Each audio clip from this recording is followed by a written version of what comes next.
Après son coup de force au Venezuela, le président américain Donald Trump a maintenant les yeux rivés vers le nord, plus précisément vers le Groenland. Pourquoi Donald Trump cherche à s'emparer du Groenland?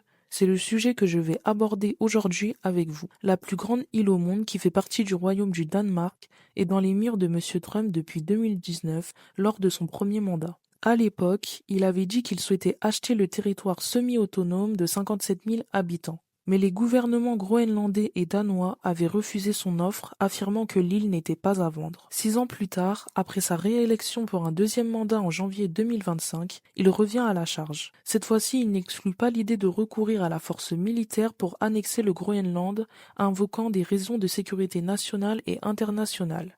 Sa rhétorique suscite l'indignation du Danemark, un pays qui est pourtant membre de l'OTAN et allié de longue date des États-Unis, conçu pour protéger l'Europe contre une agression soviétique. Les deux pays sont liés depuis 1951 par un accord de défense et les Américains y possèdent une base militaire, la base de Pitufik, qui est l'une des installations militaires les plus isolées au monde, située à 1200 km du pôle Nord. C'est cette même base qui a été au centre d'une visite controversée du vice-président J.D. Vance en mars dernier. À l'origine, le responsable américain devait effectuer une visite plus élargie de l'île, mais il a dû écourter son séjour pour éviter tout incident diplomatique. Quelques jours plus tard, visiblement enhardi par la capture du président Nicolás Maduro et la mainmise des États-Unis sur le Venezuela, Donald Trump affirme ses propos. Nous avons besoin du Groenland pour des raisons de sécurité nationale, a-t-il déclaré dimanche 4 janvier 2026 aux journalistes à bord d'Air Force One. De plus, il confirme que c'est un endroit stratégique. Actuellement, le Groenland est sillonné de navires russes et chinois. Il s'en prend au Danemark, l'accusant de ne pas faire assez pour assurer la sécurité de l'île. Vous savez ce que le Danemark a fait récemment pour renforcer sa sécurité?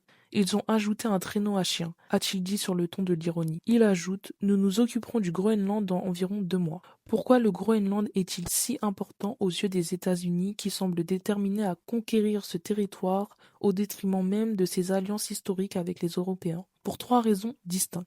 Tout d'abord, il y a l'emplacement ultra-géostratégique de l'île. Pour comprendre, il suffit de jeter un coup d'œil sur la carte du cercle arctique, dont fait partie le Groenland et dont les grandes puissances se disputent le contrôle, y compris la Chine et la Russie. Bien que le territoire danois entretienne depuis des décennies des relations culturelles, politiques et économiques très étroites avec le pays de l'Europe du Nord, il est géographiquement rattaché à l'Amérique du Nord et partage même une frontière maritime très étroite avec le Canada. Seuls 26 km séparent l'île canadienne d'Ellesmere du Groenland, tandis que le pays européen le plus proche de l'île, l'Islande, se trouve à une distance de 320 km. Avec les changements climatiques et le réchauffement des eaux arctiques, de nouvelles routes maritimes commencent à s'ouvrir, ce qui rend le Groenland encore plus important sur le plan géostratégique. Ce qui nous amène à la deuxième raison qui motiverait Donald Trump, les réserves de brut non exploitées au large de l'île. La fonte des glaces pourrait effectivement mettre à découvert de potentielles ressources pétrolières ou minérales précieuses pour l'administration américaine qui a fait de la sécurité énergétique une priorité.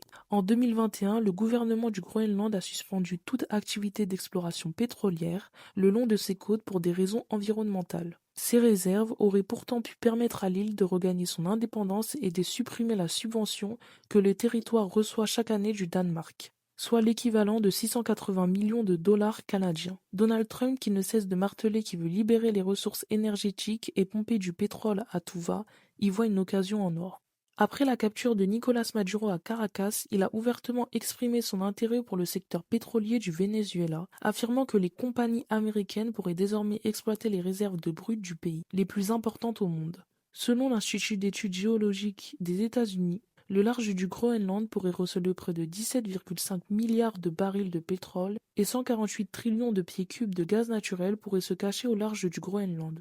Bien que l'éloignement de l'île et les conditions météorologiques difficiles aient limité l'exploration. En plus du pétrole, le sous-sol du Groenland regorge de plusieurs gisements de terres rares convoités pour la transition énergétique et surtout par l'industrie militaire. C'est la troisième raison qui expliquerait l'intérêt des États-Unis envers cette île. D'autant plus que la Chine exerce un quasi-monopole sur un grand nombre de minéraux critiques. Selon la nouvelle stratégie de sécurité nationale que le président Trump a dévoilée en novembre, l'approvisionnement en terres rares représente une des priorités de Washington pour assurer la sécurité économique du pays. Les États-Unis ne doivent jamais dépendre d'une puissance extérieure pour les composants essentiels. nécessaires à la défense et à l'économie nationale. Nous devons rétablir notre accès indépendant et fiable aux biens dont nous avons besoin pour nous défendre et préserver notre mode de vie. Cela implique d'élargir l'accès américain aux minéraux et matériaux critiques, affirme Donald Trump. Et tout comme pour le pétrole, le gouvernement groenlandais a cessé en 2021 l'extraction de l'uranium, mettant fin au développement de la mine de Kvannersvit, l'un des plus grands gisements de terre rares au monde. Une loi en ce sens a été adoptée en réponse aux demandes des habitants d'une ville voisine qui craignent que l'activité minière ne soulève des poussières radioactives susceptibles de se déposer sur leur territoire. Une mesure qui date de 5 ans, mais qui risque très fortement d'être annulée d'un coup de marqueur Sharpie par Donald Trump si jamais il réussit son pari et fait passer le Groenland sous le drapeau américain. Donc voilà, c'est la fin de ma vidéo, j'espère qu'elle vous a plu et je vous dis à la prochaine.